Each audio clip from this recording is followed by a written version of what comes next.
February 1ರಿಂದ ಯಾವ ಆರ್ಥಿಕ ಬದಲಾವಣೆಗಳು ಸಂಭವಿಸಲಿವೆ? ಜನಸಾಮಾನ್ಯರ ದೈನಂದಿನ ಬದುಕು ಮತ್ತು ಜೇಬಿನ ಮೇಲೆ ಪರಿಣಾಮ ಬೀರಬಹುದಾದ ಬದಲಾವಣೆಗಳು ಯಾವ್ಯಾವು? ಫೆಬ್ರವರಿ 1ರಂದು ಬಜೆಟ್ ಮಂಡನೆ ಆಗಲಿದೆ.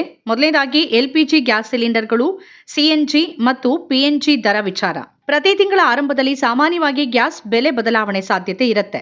ಜನವರಿಯಲ್ಲಿ 19 ಕೆಜಿ ಗೃಹ ಬಳಕೆಯ ಅನಿಲ ಸಿಲಿಂಡರ್ ಬೆಲೆಯಲ್ಲಿ ಬದಲಾವಣೆ ಘೋಷಿಸಲಾಗಿತ್ತು. 14 ರೂಪಾಯಿ 50 ಪೈಸೆ ಕಡಿಮೆ ಮಾಡಲಾಗಿತ್ತು. ಆದರೆ 14 ಕೆಜಿ ಗೃಹ ಬಳಕೆಯ ಎಲ್ಪಿಜಿ ಗ್ಯಾಸ್ ಸಿಲಿಂಡರ್ಗಳ ಬೆಲೆಯಲ್ಲಿ ಯಾವುದೇ ಬದಲಾವಣೆ ಇರಲಿಲ್ಲ. ಕೊನೆ ಬಾರಿಗೆ ಗೃಹ ಬಳಕೆಯ ಅನಿಲ ಸಿಲಿಂಡರ್ಗಳ ಬೆಲೆಗಳನ್ನು ಕಳೆದ ವರ್ಷ ಆಗಸ್ಟ್ನಲ್ಲಿ ಪರಿಷ್ಕರಿಸಲಾಗಿತ್ತು. ಸಿಎನ್ಜಿ ಮತ್ತು ಪಿಎನ್ಜಿ ಬೆಲೆನೂ ಫೆಬ್ರವರಿ 1ರಂದು ಬದಲಾಗಬಹುದು. ಮಾರುತಿ ಸುಜುಕಿ ಕಾರುಗಳ ಬೆಲೆ ಹೆಚ್ಚಾಗಲಿದೆಯಾ? ಫೆಬ್ರವರಿ 1ರಿಂದ ತನ್ನ ಕಾರುಗಳ ಬೆಲೆ ಹೆಚ್ಚಿಸುವುದಾಗಿ ಮಾರುತಿ ಸುಜುಕಿ ಘೋಷಿಸಿದೆ. ಬಿಡಿ ಭಾಗಗಳು ಮತ್ತು ಇತರ ವಸ್ತುಗಳ ಬೆಲೆಗಳು ನಿರಂತರವಾಗಿ ಹೆಚ್ಚಾಗ್ತಾ ಇರೋದ್ರಿಂದ ಕಾರುಗಳ ಬೆಲೆ ಹೆಚ್ಚಳದ ಅನಿವಾರ್ಯ ಹೆಜ್ಜೆ ತೆಗೆದುಕೊಳ್ಳಬೇಕಾಗಿದೆ ಅಂತ ಅದು ಹೇಳಿದೆ.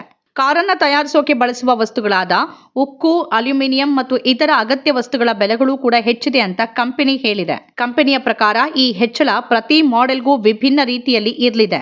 1,500 ರೂಪಾಯಿನಿಂದ 32,500 ರೂಪಾಯಿವರೆಗೂ ಈ ದರ ಹೆಚ್ಚಳ ಇರಬಹುದು. ಮಾರುತಿ ಕಂಪನಿಯ ಅತಿ ಅಗ್ಗದ ಕಾರು ಆಲ್ಟೋ K10 ಬೆಲೆಯಲ್ಲೂ ಕೂಡ 19,500 ರೂಪಾಯಿವರೆಗೆ ಹೆಚ್ಚಳ ಆಗಬಹುದು.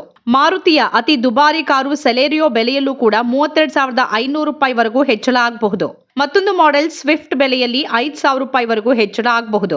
ಆದರೆ ಇತರ ಮಾಡೆಲ್ಗಳಲ್ಲಿ ಆಗಬಹುದಾದ ಬದಲಾವಣೆ ಪ್ರಕಾರ ವ್ಯಾಗನಾರ್ 13,000 ರೂಪಾಯಿವರೆಗೆ ಹೆಚ್ಚಳ, ಡಿಸೈರ್ 10,500 ರೂಪಾಯಿವರೆಗೆ ಹೆಚ್ಚಳ, ಬೊಲೆನೋ 9,000 ರೂಪಾಯಿವರೆಗೆ, ಬ್ರೀಜಾ 20,000 ರೂಪಾಯಿವರೆಗೆ, ಗ್ರ್ಯಾಂಡ್ ವಿಟಾರಾ 25,000 ರೂಪಾಯಿವರೆಗೆ.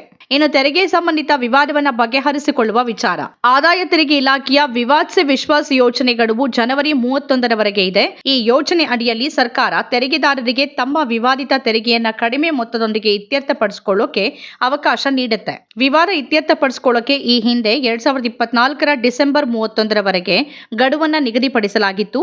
ತೆರಿಗೆದಾರರು ಹೊಸ ಗಡುವಿನ ಒಳಗೆ ಅಂದ್ರೆ ಫೆಬ್ರವರಿ 1ರವರೆಗೆ ವಿವಾದಗಳನ್ನು ಇತ್ಯರ್ಥಪಡಿಸೋಕೆ ಸಾಧ್ಯವಾಗದೇ ಇದ್ರೆ ವಿವಾದಿತ ತೆರಿಗೆಯ 110% ಪಾವತಿ ಮಾಡಬೇಕಾಗತ್ತೆ.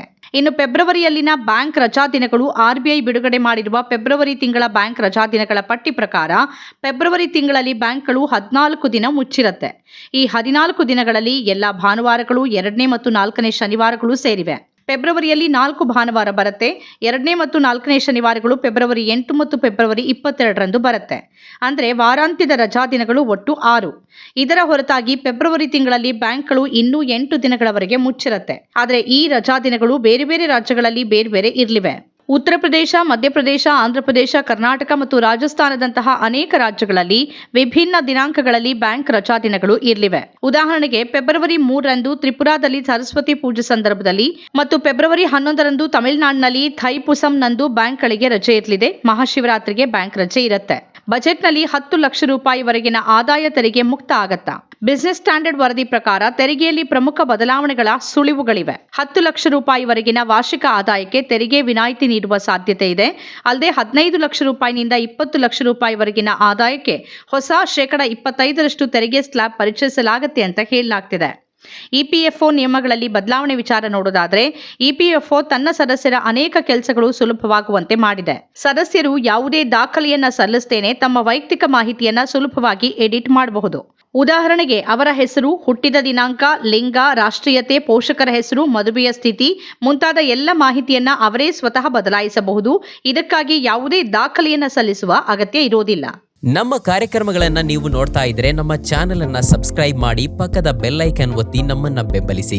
ಹಾಗೆ ನಮ್ಮ ಕಾರ್ಯಕ್ರಮಗಳನ್ನ ಲೈಕ್ ಮಾಡಿ, ಕಮೆಂಟ್ ಮಾಡಿ, ಅದನ್ನ ಬೇರೆಯವರಿಗೂ ವಾಟ್ಸ್ಆಪ್ ಮೂಲಕ ಶೇರ್ ಮಾಡಿ.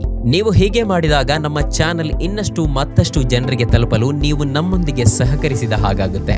ಇದು ನೀವು ಯಾವುದೇ ಖರ್ಚಿಲ್ಲದೆ ಕೆಲವೇ ಸೆಕೆಂಡುಗಳಲ್ಲಿ ನೀಡಬಹುದಾದ ಸಹಕಾರ. ಧನ್ಯವಾದಗಳು.